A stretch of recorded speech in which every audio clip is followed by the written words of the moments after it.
I'm David from Muskoka Bros, and we have dill sauce here. Hi.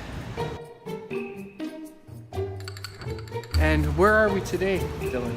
We're lost We are lost. at the University of Waterloo.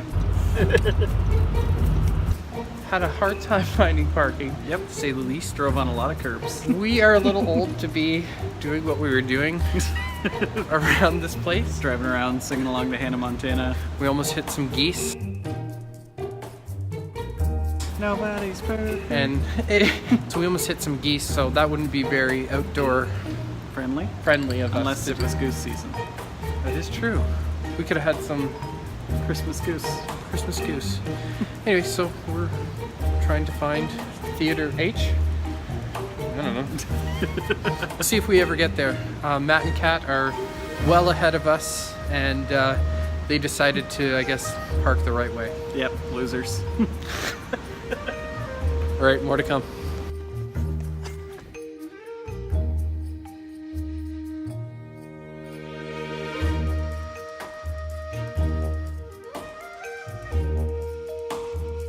Okay, so it's raining and we have a paper map. So we're gonna do our best, but I'm not too confident. This is the pathway. I've got the map turned so that we can follow it properly. How do we zoom in? Yeah, so get in tight on this. So we'll try. It's not working. Technology.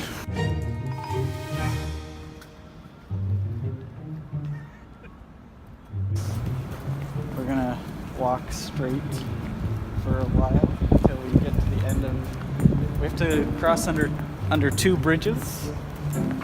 So I haven't seen. Oh, there's one bridge. All right. So we're on the right track. We really should have recorded the instructions from the lady, so we could have rewatched them. Little side note: I've done absolutely no research. Absolutely. And I'm just gonna wing it. Okay, so we've been getting a lot of weird looks from people like, who are these yokels? Do they ever get out into a city much? Yeah, and then why is that guy skipping?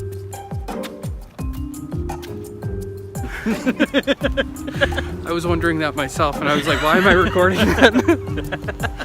So we're still lost, but I think this looks like the glass building that's here on the map. So we've got to follow this trail, and we're up here at the glass building, I think, which I think is that. So I think we're doing it. I should have went with Matt and Kat. So it's raining. Yep. That way's north. I should have went with Matt and Kat. He nailed it. He's so good at this.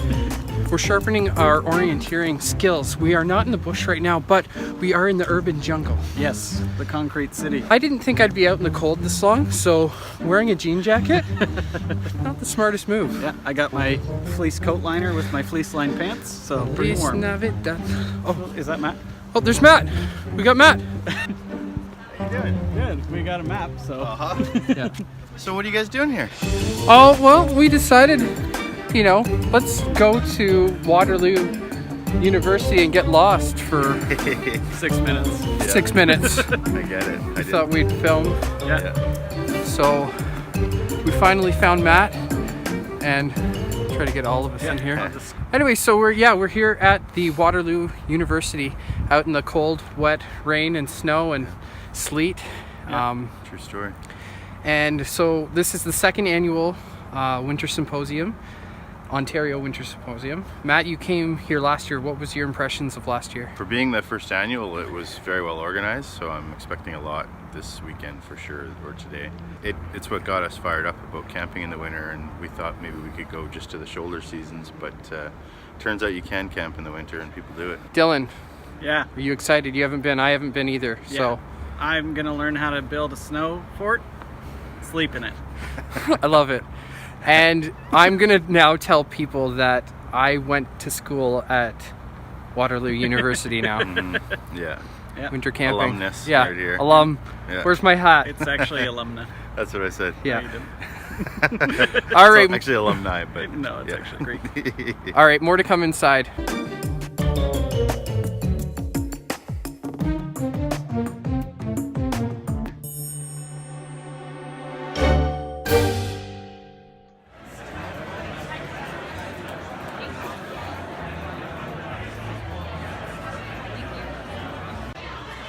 did it. We did it. We got there.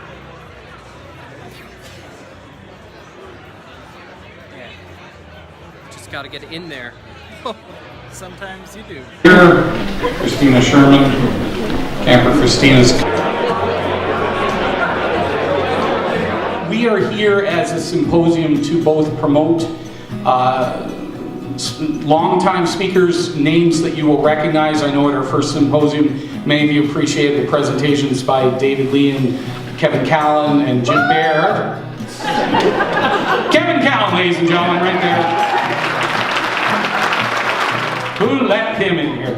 We wish to, as a symposium and at our canoeing symposium in April, promote people who do not necessarily speak all the time or ever about their experiences, and we want to give them a voice and a platform as well to tell you about their experiences. We also have a large number of door prizes to give away, thanks courtesy of our sponsors, and so we'll be making those draws throughout the day. So we're going to start things off with Rhonda and the Silver Summit Sisters.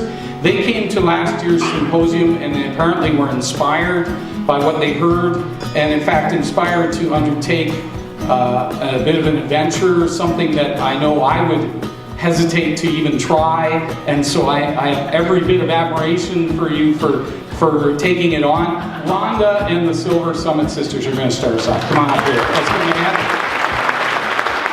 Okay, thank you so much for letting us speak today. My name is Rhonda McMahon. I am an avid hiker, outdoor adventure seeker, yoga instructor, and I love winter. But I have never winter camped until this year.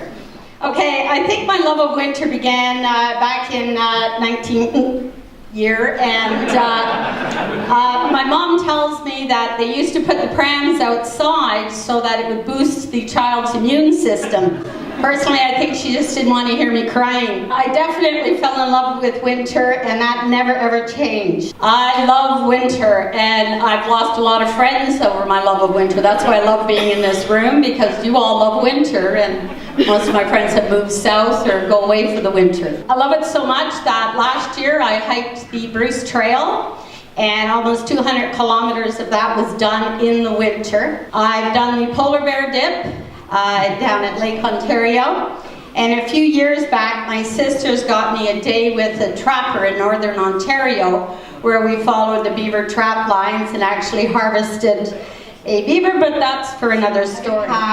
With snowshoes over ungroomed terrain, dealing with lows of -20, and then climbing a 539-meter mound of quartzite.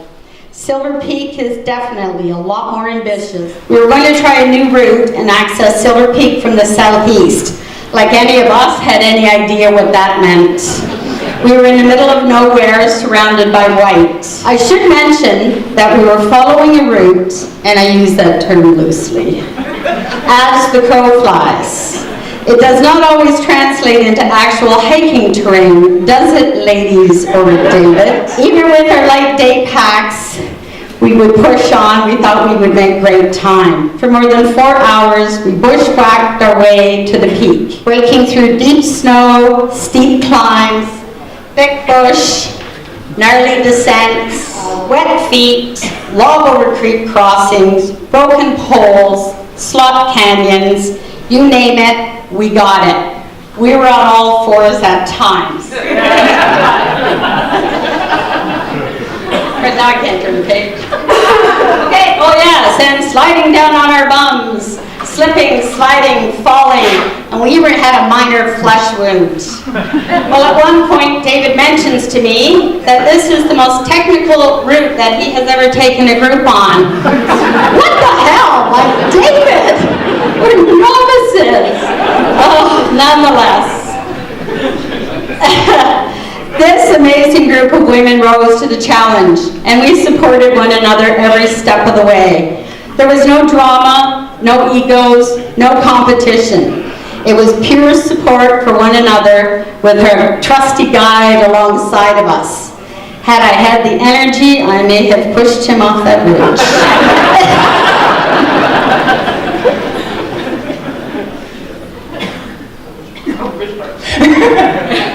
We Big Ridge Park. There's a lot of ridge. We won't go there. We arrived. Let me know if the sound is not.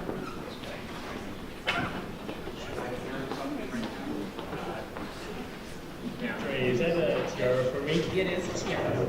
Oh my goodness. Look at this. The powder princess is in the house.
I got a Kakelka cup, something to commemorate the time here, and it's made out of a combination of wood and plastic bits, so it's going to be durable. You can put your coffee or little soups in it, or stew if you want, and made by people in Finland. That's a true fact.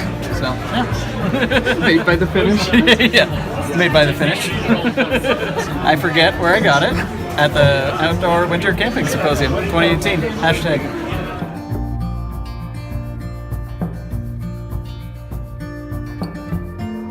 The company was started in late 2008 and began operations in early 2009, which means that 2019 will be our 10th year anniversary, actually.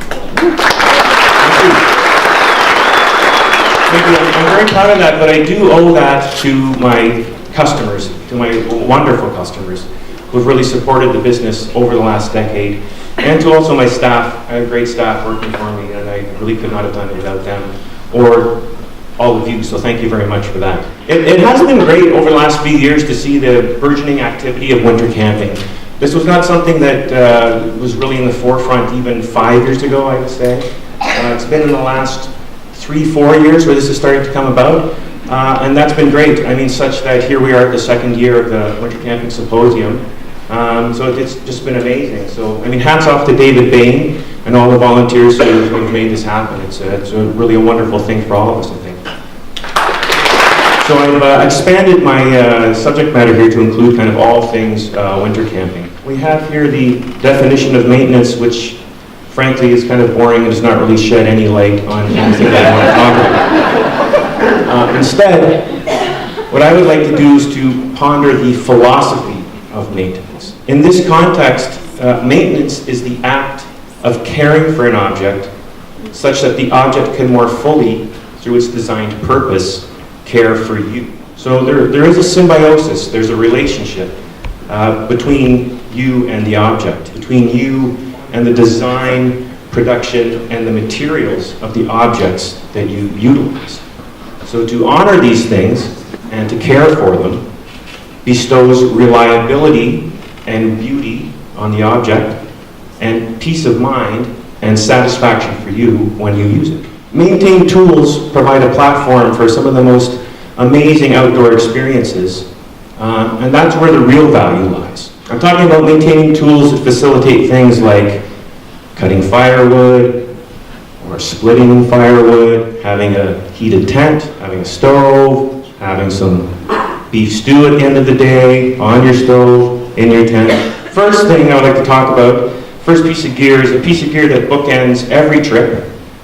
So having it work and function correctly is kind of a big deal, and that would be your vehicle. So winter trips are great, and a great trip ending, for me anyways, is walking up to the car, opening it, starting it, throwing all the gear in it, getting in it, and then driving away. So, to give yourself the greatest chance of that happening, there's a few things that are a good idea to do before you head out on your trip. So the first thing I would do is check your battery contacts, make sure that they're secure, and make sure that the battery is in good condition. That's an easy fix. It can be done. It takes less than a minute.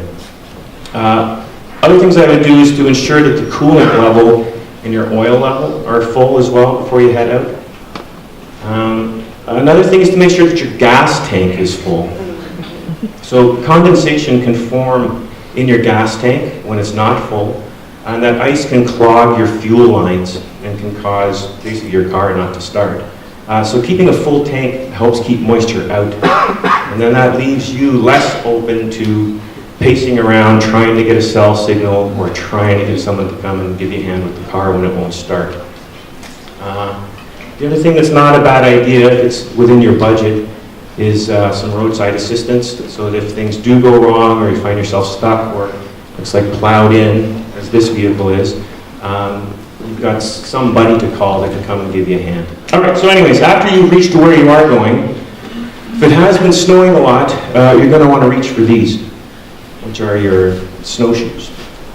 So I'm a fan of wood and hide snowshoes because they can be maintained and they can be repaired even in the field, whereas plastic ones, not so much.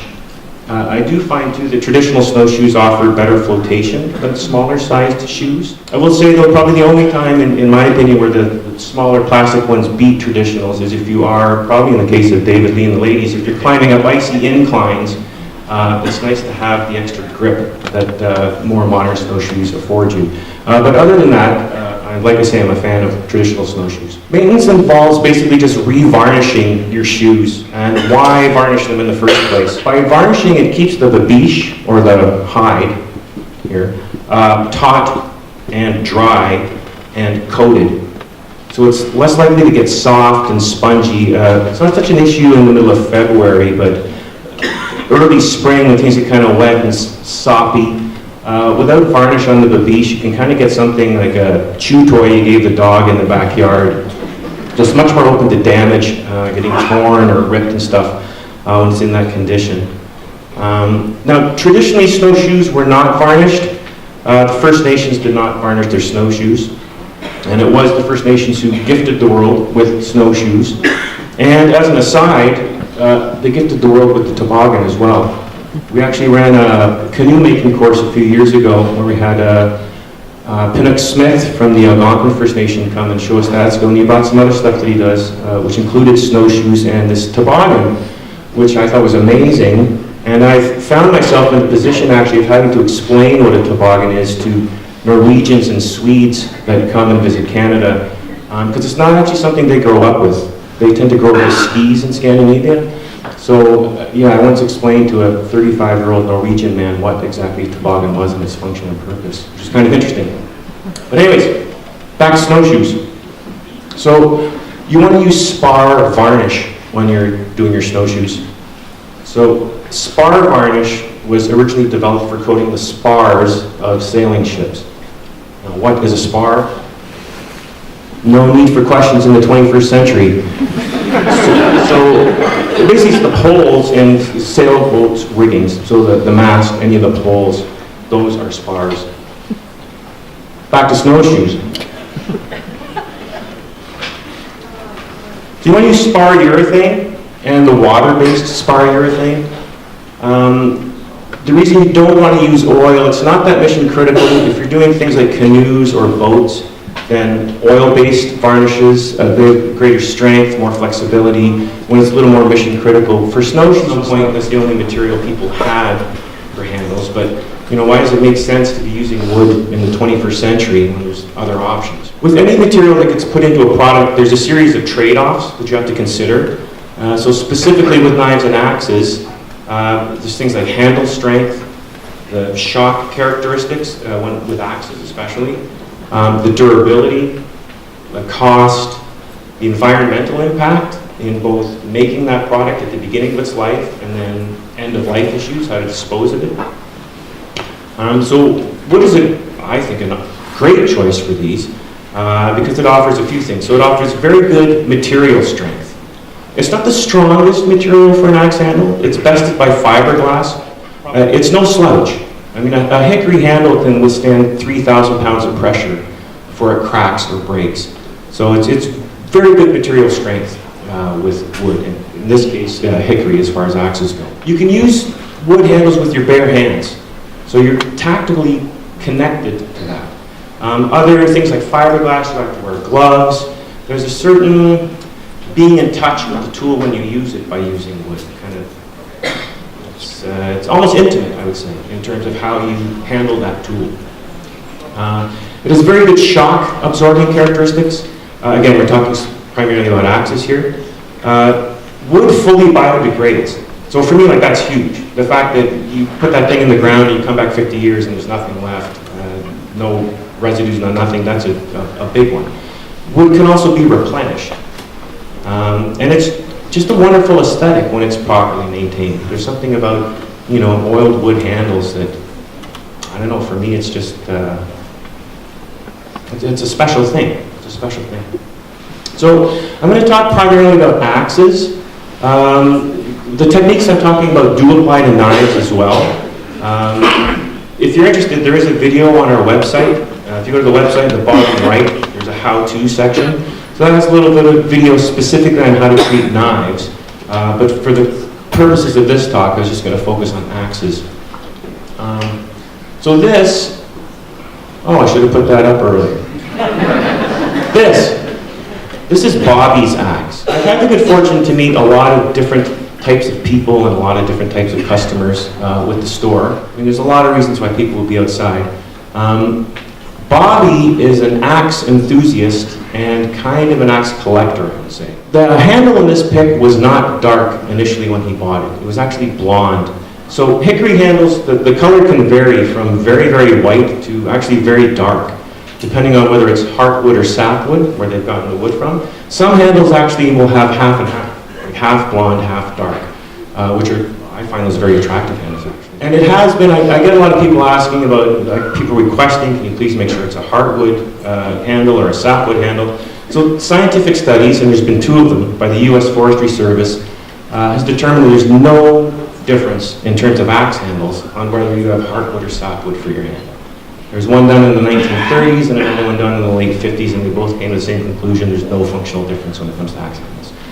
So Bobby's axe here, that handle actually started off as a very blonde handle. So what you're seeing there is the application of probably hundreds of coats of oil. Bobby tells me he would just watch TV and sit there rubbing oil on his axe. Different strokes, right? Different strokes. I mean, this axe, this has never been outside, it's never been into a piece of wood. That's not his thing, and hey, to each his own. He's also polished off the patina up here on the axe. It's not something I would typically recommend. You get better rust protection by leaving it as it is, but he likes it all shiny. I mean, look at the leather, it looks amazing. He even polished the buckle here too. So anyways, wood is a living material, so it will respond to differences in temperature and humidity, such that, in the case with axes, a head that's totally tight in the summer, if you take that out in the middle of winter, it can actually have a slight wiggle to it when it's colder and drier. And then the following spring or summer, it'll tighten right up again. It's as tight as it was the previous summer. Winter actually presents some of the harshest conditions for both people and tools, actually. So, as an example, we do field trips with employees. So we had some new axe models. So we took out, this is actually one of Bill Ostrom's pack boards, which is a great piece of gear. Very sad to see that go. At any rate, we brought out a bunch of axes. Some of these are mine. Some of these were kicking around at the shop. We didn't take any special precautions or anything, just kind of, threw them on a pack and threw them in the car. So those axes went from living in a 21 or 22 degrees Celsius vehicle. It was cold that weekend, like below -30, then lived outside in -30 for 2.5 days with no treatment. like nothing done to them. And then 3 of them came back like this.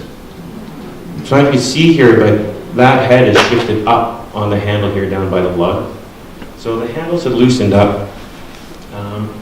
Also, here, the head is shifted up, so the handle is sunk into the eye of the axe there. Now this was across all 3 brands. It wasn't just, the Grants Force axes. We had 3 brands. We had Grants Force, Council Tool, and Wetterlings. And one of each of those did this. So again, winter camping temperatures, they're extreme. So it's good to keep that in mind. So this axe handle will need replacing. Once your head is sliding up and down the handle, it's dangerous. I wouldn't use this axe. Out in the field, if you had to use this, you could knock that head down and then soak it in water, maybe overnight. That will swell the wood enough that it may tighten up the head. But once you get home again, that handle's toast, because once it dries out, it's going to shrink even more. So once you get to this stage, you need to replace the handle. If, however, you find that the head or the handle is just a little bit wiggly in the winter, that can be corrected, as long as there's not too much play. So the best way of doing that is to have a mixture of 50-50 kerosene and linseed oil. And if you soak the head like upside down in a bucket overnight, the oil will soak into the wood and swell it up. And because you're using oil and not water, once it's in there, it's not going to evaporate out again. I would not soak it for more than overnight. The kerosene can start to tarnish the metal if you leave it in there for any longer than that. And leaving it there for multiple days is not going to, overnight is as much as it takes, and it's not going to get any better by leaving it there any longer. There are a couple ways to prevent this from happening in the first place. So the first is proper storage. Don't store your axe over a vent or in a closet near a vent. Best is going to be outside in a shed or in a garage, where it's protected from rain, but it still gets the temperature and humidity changes. The other thing is to care for your axe properly, which means oiling your handle once or twice a year. It's a good idea to do general maintenance at the same time, which means oiling and waxing the handle, cleaning and oiling the head, and then treating the leather sheath as well. And then before you go out on very wet or very cold trips, so for the purposes of this talk, winter camping, it's a good idea to wax the handle, and I'll explain this as I go on here. And any kind of, not a bad idea just to wax the handle before any trip when you're taking it out, in case you get rained on or something like that. So, quickly then, general maintenance for an axe. So the first thing I want to do is you want to clean the head. So to clean the head, I would use vinegar, green pot scrubber, a metal brush, steel wool. I have it in there in case you ever needed it. I've never needed it. I find between the green pot scrubber and the wire brush, that's all I really have ever needed. So you want to just basically scour the head with a bit of vinegar and the wire brush, or whatever your pleasure is, the green scrubber. Be careful not to cut yourself. Always be aware where that blade edge is, and keep your fingers clear of it. Once it's all scrubbed, give it a rinse with some water, and once it's rinsed, give it a dry. Once it's dry, you can apply some oil to the head, so that would prevent the head from rusting. To maintain the handle, things I would suggest for this are some kind of wood oil. We're fans of Badger's hemp oil. It's food safe as well, so you can use it on cutting boards or spoons. It's nice. It doesn't yellow the wood as much as linseed. We're fans of that oil. Handle wax, some kind of sheath conditioner, sheath cream for the leather, and then some blade oil and a piece of paper towel. So make sure your handle's clean and dry before you start. And then you want to oil the handle, just apply a layer of oil. What I like to do is actually mummify the handle like this with a paper towel soaked in oil, and then put this out. The best time to do this is in the summer, when it's a hot summer day. Leave it out, out in the yard with the sun beating down on it. If you're doing it in the winter, you can stick it in a window where you're getting sunshine beating down. Something to warm the wood, so it will open the pores of the wood and absorb the oil in better. Once that's done, wipe it down, and then hemp oil does take longer to cure than, say, boiled linseed. So you're probably talking a couple of days to let that fully cure. Once it is fully cured, it's a good idea to wax. So you'll see here I'm waxing the exposed ends where there's exposed grain. So that would be on the bottom of the knob swell, and then also up here on the top of the handle. Those are kind of the Achilles heel on any wood handle. The handle length itself is Once you've oiled it, it's kind of looked after, but this exposed grain, that's kind of where things happen. If things get loose, that's where the moisture is going to penetrate, or it's going to evaporate out and shrink to head. So keeping that well waxed is a very good idea. The wax is a mixture of beeswax and oil, so it's soft, so it goes on quick. It does not take long to do this, and it's well worth the investment of time. You can also use the wax on the handle itself. Sometimes after oiling, the handle can be a bit, I wouldn't say slick, but maybe more slick than you would want it under heavy use. So you can actually apply wax there and then buff it to get, if you don't buff it at all, it's fairly sticky. If you buff it, you can kind of get it to the point of where it's got some tack, but not too much, just to kind of get the grip how you want it. The other thing I do is then apply leather conditioner on the sheath. Again, put that out in the sun so the sun can warm up the leather and soak it in. That's good for moisture and for, in winter conditions, being dry. I mean, that's really what you're fighting in the middle of February, is that brutal dryness. It will suck the moisture out of anything. So this will help with the leather, and the waxing will prevent it happening on your wood as well. So once that's done, your axe is in tip-top condition and you're ready for your next adventure. And I think that's about it for me. So thank you very much.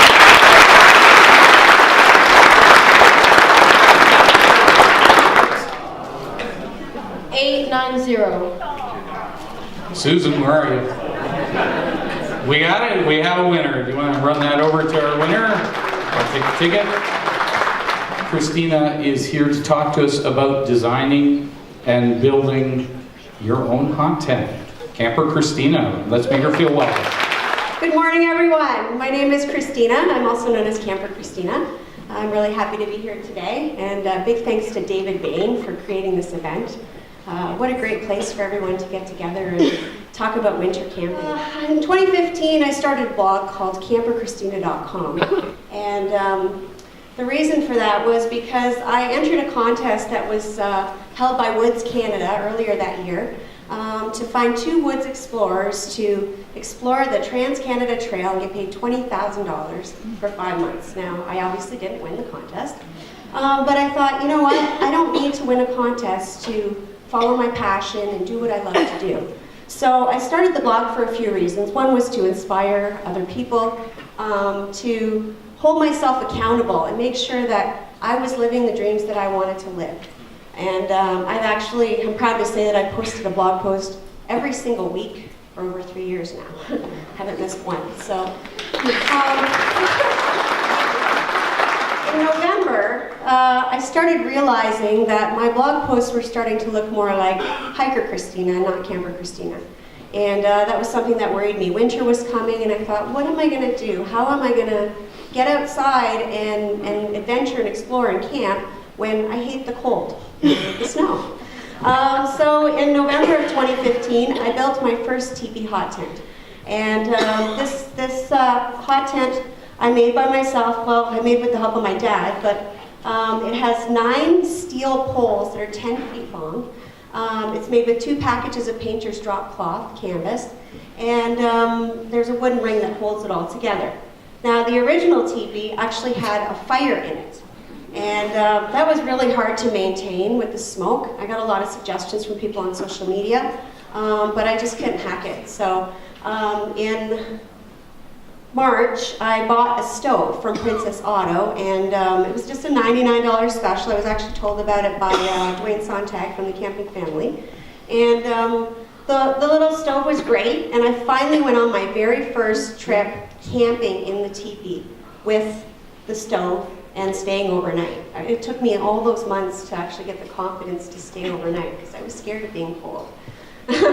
So I didn't camp in the backcountry. It was just a campground. But I did have to get brought in by ATV, which was kind of fun. And I spent 2 nights in the teepee, and it kept me nice and warm. I got to snowshoe all day, and then I got to be warm at night. In November of the following year, December the following year, I started dreaming a little bit bigger. Now that I was able to hot tent, I wanted to get out in the backcountry. The backcountry is my passion. I love being in the backcountry. I wanted to get out there with the hot tent. That was part of why I created it. But I had 10-foot poles. You can't bring 10-foot poles on the sled. Maybe on this one. That one looks pretty long. How long is that?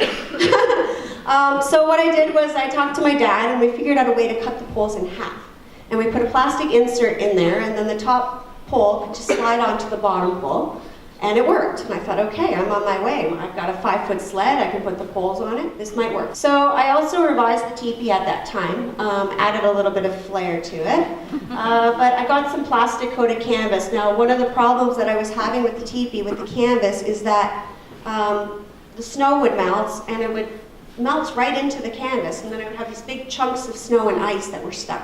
So I would try to, fold it up to take it home, and the thing would be massive because I couldn't fold it up because there were these big chunks of snow and ice that had, decided that they were going to come along too. And I didn't want that. So I added the plastic coated canvas to the bottom to make it slippery so that that wouldn't stick. And that worked great. So I took the teepee out on its first backcountry trip in January of 2016. And I didn't go in far, just about 10 or 15 minutes. I was in Algonquin Park. It worked great. Now, the thing was, I didn't go alone. I went with my friend Ashley from Young Outdoors. And as you can see by the sleds, they were fully packed. Well, there's 2 of them there, right? That's not one person, that's 2 people with all that gear. Well, on the way out, I said to my friend Ashley, I want to take the teepee, I want to take the poles, I want to take the stove, and most of the gear, put it on my sled. I need to know if I can do this by myself. So I loaded up the sled, I clipped the harness on.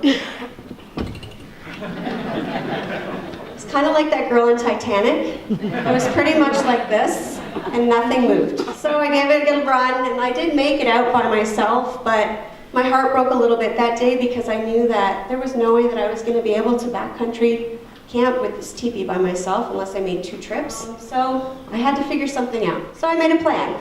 I figured out a pattern of how I could make a very small hot tent just for me for the backcountry. A very simple design. I found out after that it's called a pyramid design. It's just 4 triangles, and I wasn't quite sure if it was going to work. So I made the pattern to size on paper. I cut it out. I taped it together. I was like, well, this looks like it might work. Okay. But I still wasn't really sure. I didn't want to go out and spend all that money and then find out it wasn't going to work. So I had a canvas tote bag laying around, and I cut out some pieces. I labeled them all. I did it exactly how I would do it in a smaller scale. And I actually sewed them together. And here's my little prototype. It actually worked. So I thought, you know what? I think this might work. I'm going to give it a try. So I headed to Home Depot and I picked up a package of canvas. It's painter's drop cloth. That's all I use. It's 8 ounces. $48 at Home Depot or Rona. And I needed 2 for the teepee, but I only needed 1 for the hot tent. For the pole, I wasn't quite sure what to do. I didn't know if maybe I should use the steel poles again. They were heavy, but they worked. And it was only 1 pole I needed. But my friend Tierney Angus from Friends of Temagami had mentioned that she used a painter's pole. I picked up a painter's pole at Home Depot for $10. And you can adjust it to any size you want. So once I had that, I headed over to Fabricland and I got some more plastic coated canvas since it worked so good the first time. I figured, if it ain't broke, don't fix it, right? So I got some of that, some thread, and a whole bunch of pins. So now I was ready to start. And I found a very big area. Fortunately, I was living in a staff house at the time. We had a giant sunroom. I moved all the furniture to the side and I laid out the material. And I measured it, which was good because the package actually has 2 measurements. And when I measured it, it was a different size. So always measure your material. If I would have cut it in half where I thought half was right away, I would have been in big trouble. I would have been going out to get some more drop cloth. So I drew the pattern right onto the canvas, and then I began cutting. And then once everything was cut, I pinned all the pieces together. The canvas, I pinned my fingers, I pinned my thumbs.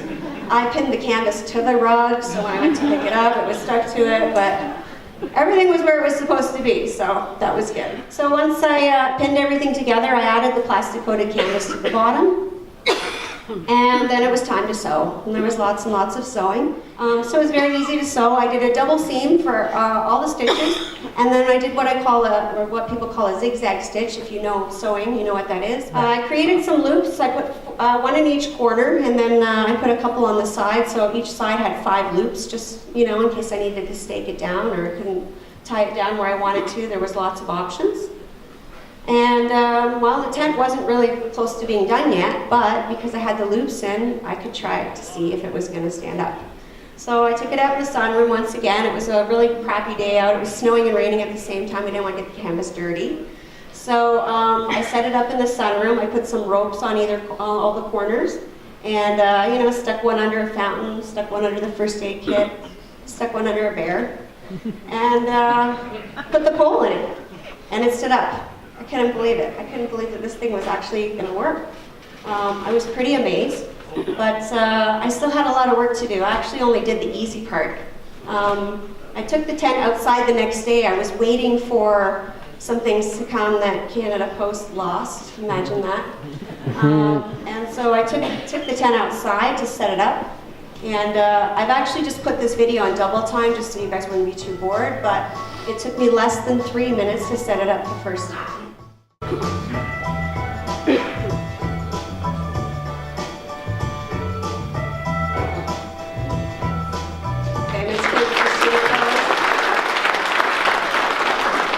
Well, I've got the sled all packed up, and I think I'm ready to go. I hope it doesn't weigh a lot. It looks like it weighs a lot.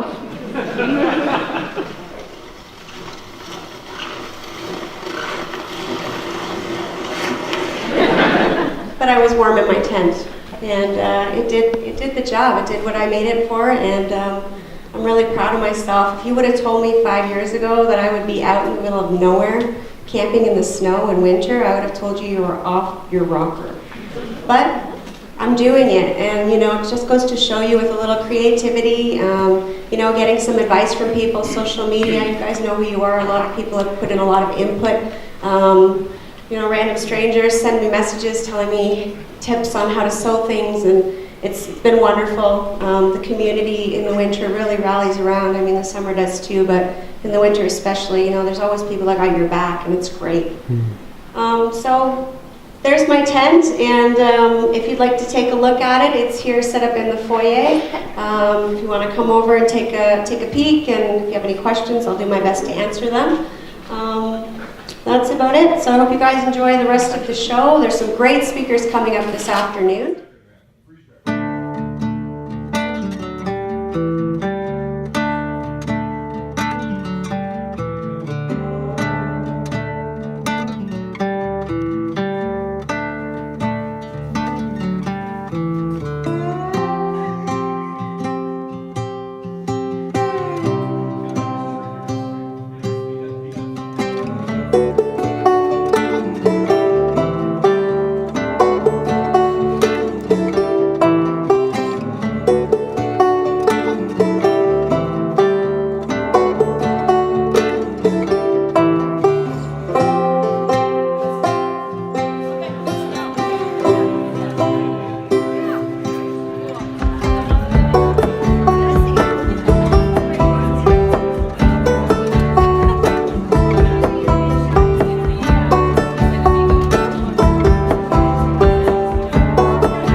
Late teens, and of all places, it was in the Globe and Mail newspaper. My mother pointed it out to me, and I'll never forget this. It was a full-page spread.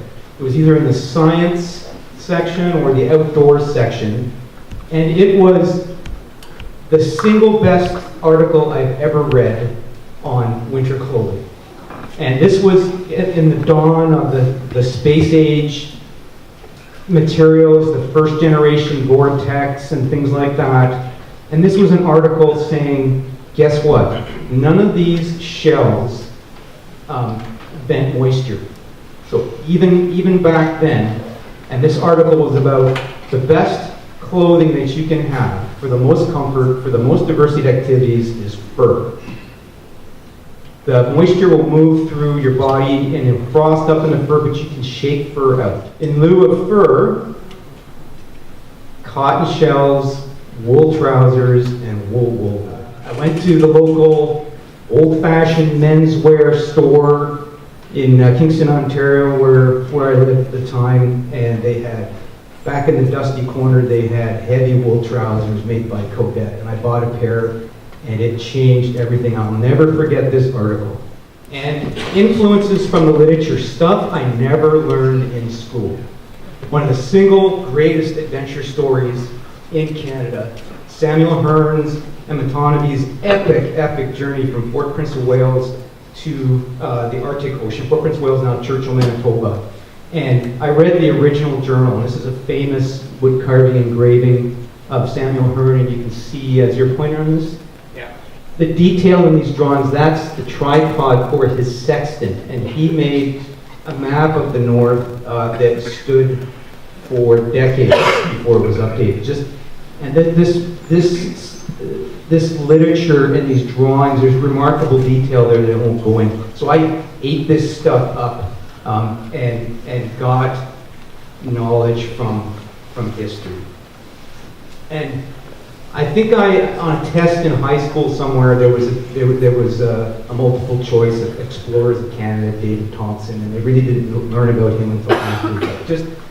Just a giant of history, and talk about a tough as nails winter travel. Just, if you haven't read a biography of David Thompson, this is an excellent version, there's many out there. This will stimulate you to live outside in winter. Just epic. A man not known in Canadian history, certainly didn't learn about him in school. Another epic giant of history, Dr. John Ray, who did some amazing snowshoe treks. I think he trekked from, he was either Moose Factory to Toronto just to attend a party, and then go back, something like that. I got the story a bit wrong there, but he was just epic, and he played a central role in discovering what happened in the Franklin expedition. And this biography by Ken McGugan talks a lot about the Franklin expedition, which was also an epic journey, a lot of winter camping and a lot of disaster. But Dr. John Ray only lost one man, and it was a drowning accident. He did expeditions all over. He mapped Arctic coast, and just epic reading if you're into winter camping. You can learn a lot just by reading about his adventures in his life. The little National Film Board of Canada used to love in school when the teacher would bring in the projector. This is before the internet for those folks under 30. But back then we had film made of wood fiber called celluloid, and they would break in the projector and things.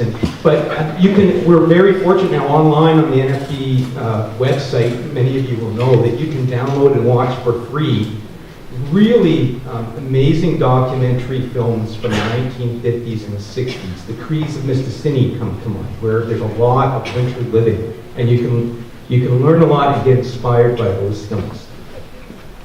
And two amazing books here, True North by Elliot Merrick and The Land of Feast and Famine by Hal Ingstad. Both of these document an end of an era. The great trapper hunters in Labrador with Elliot Merrick, and the Great Slave Lake country, south of Great Slave Lake, northern Taiga and Barren Lands, documented in the 1920s and early 30s by Hal Ingstad. Just, if you want to read about winter camping adventures and learn a lot, I recommend these books. And there are dozens and dozens of lesser known books that are just gems of winter camping information. Two by Arthur Karras here, North the Cree Lake, Face the North Wind. These guys live the life.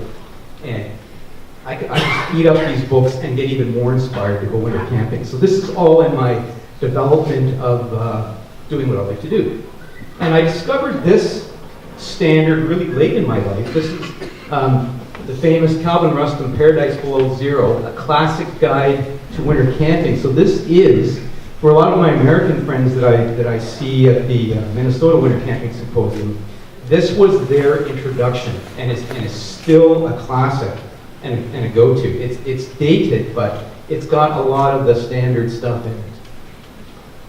And when I was young in high school, I remember going to the library and getting the Beaver magazine, which is a famous periodical that was supported by the Hudson Bay Company and might still be, and I would read those in my breaks and lunch hour. And most public libraries in Canada will have, in their journal section, will have the Beaver magazine. And just go through there and you can read amazing things about winter camping and the artwork contained in those. I remember seeing this as a high school student and being inspired. I'm not sure when it dates from. And these are all romanticized, of course, but there's amazing bits of detail that is accurate.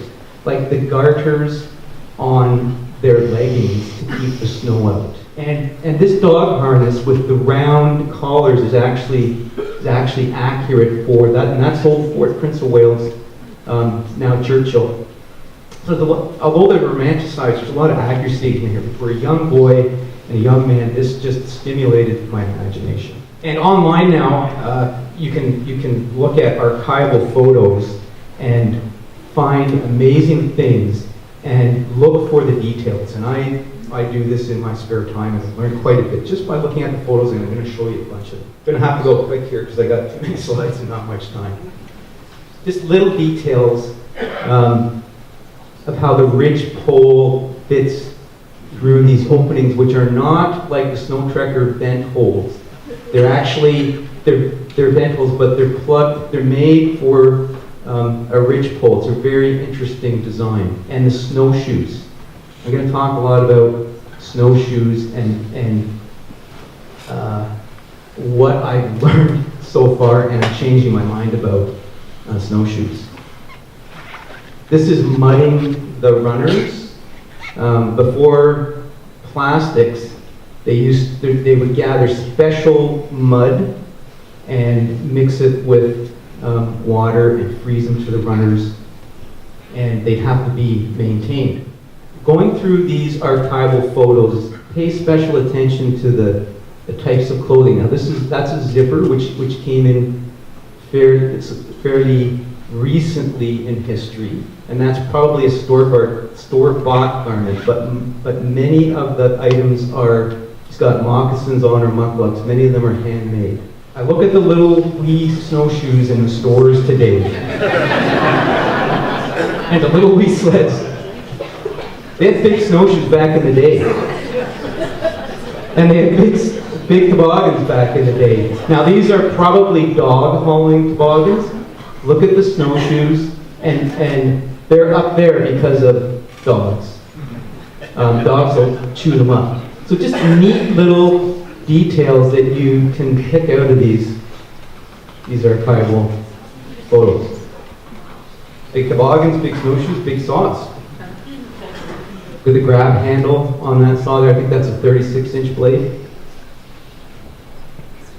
And snowshoes. Like most of you here, you've probably read, if you're interested in winter camping, you've probably read dozens of articles about this type of snowshoe and that type of snowshoe.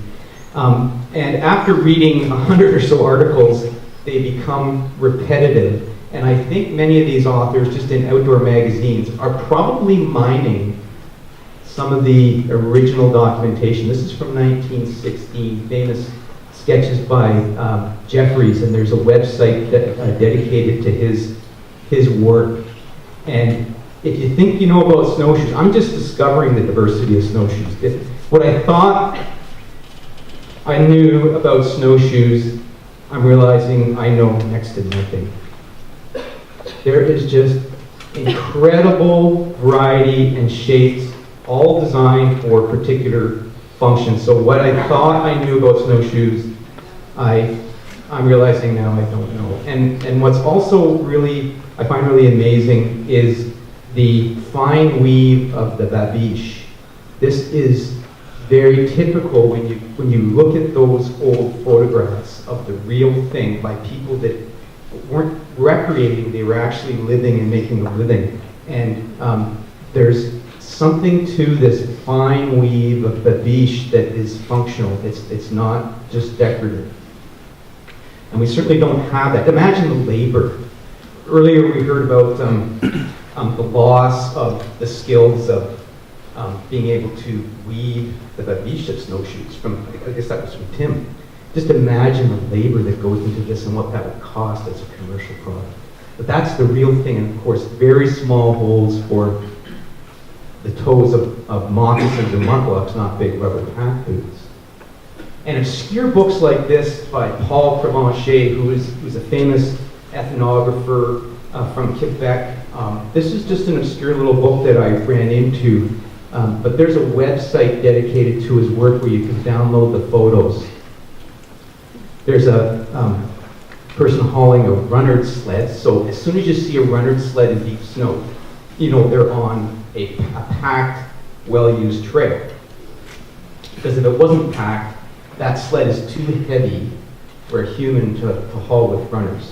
One of the styles of traditional travel is to have people packing a float out front with the toboggan that floats and the person behind using the runner sled. So there may be people in front of him that are breaking trail, but the human-hauled runner sleds would be at the back. And I first learned about this from Craig MacDonald, who I'll talk about in a minute, and we've already heard. Look at this and look at the height of the packing of this single dog pull sled, and you know this is probably late March or early April photo, because that would be tipping over if it was deep snow. Toboggans were, remember when we were growing up, you go to Canadian Tire and you get the little stubby toboggan, you get the long toboggan, but they weren't that long. The authentic toboggans were very long and narrow. And there's design and functional reasons for that, for the snow and the lifestyle and the purpose of these, which is different than a pulp design. And then there's functional reasons for that. I am astounded at the width of these Montagnier style Northern Quebec snowshoes. The snow there gets very, very deep and stays soft. And I've never tried these, and I find it hard to imagine how someone as short as me would use snowshoes like this, and yet they were used by people my size.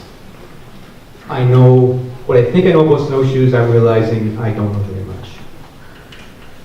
And in these photographs, although they're an instant in time, and they're sometimes posed, but this is a lunch. This is a boil up here.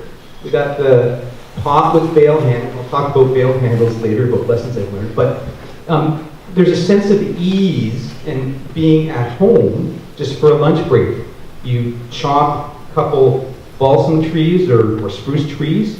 You quickly, with your sharp axe that you always have on you, strip the boughs, lay them down, kneel on them, make a fire, make your lunch, and rehydrate.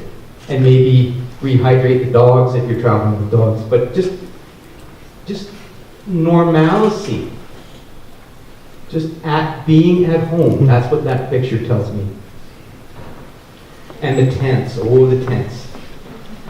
This is the two-pick design, I think they call it, from Northern Quebec. And then we can see that interesting ridge pole. This is a side entrance. I think this is on a sand beach. This is in the summer. They just rigged it, and there's some what are called pickets up, and I think they'll probably put more pickets up as they strengthen this.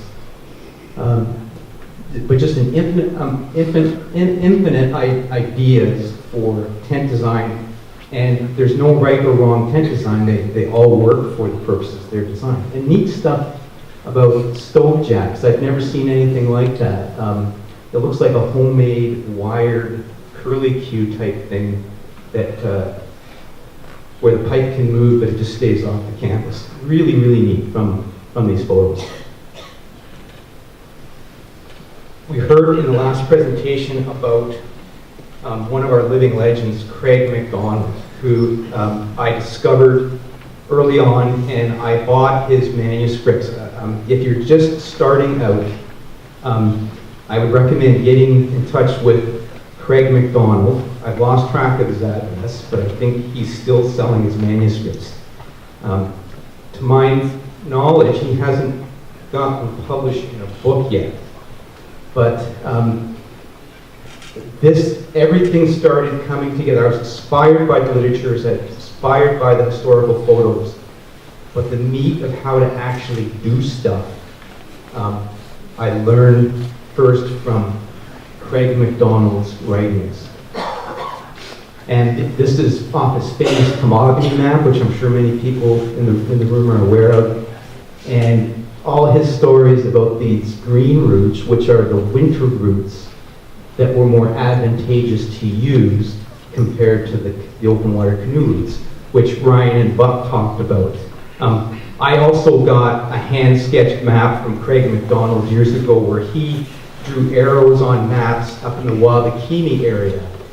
And I had the same experience where I thought, why can't you just go down this lake here? And he said, too much current, people fall in there, you go up in the wetlands and you scoot around here. And those trails are probably obscured now by blowdown. So very similar story to what you guys said. So let's do a little wrap up here, Matt. So Dylan had to leave about halfway through. Yeah. And what do you think he missed? He missed a lot of good conversations. So truthfully, we didn't take in much of the first two speakers after lunch because we were kind of chatting up man camping and got to know those guys.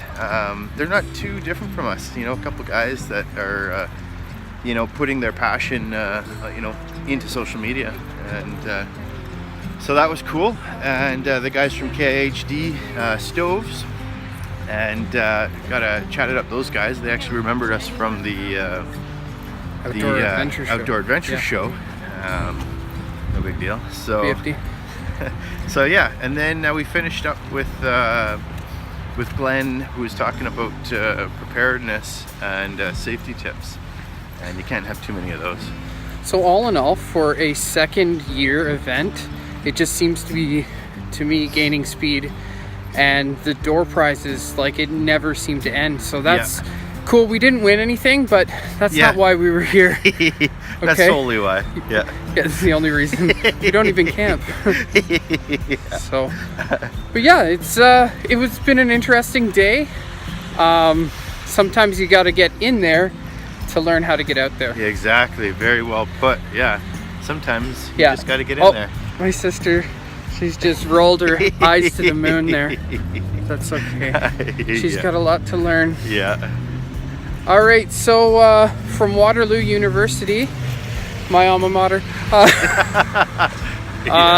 this is Matt and David with Muskoka Bros. You just got to get out there.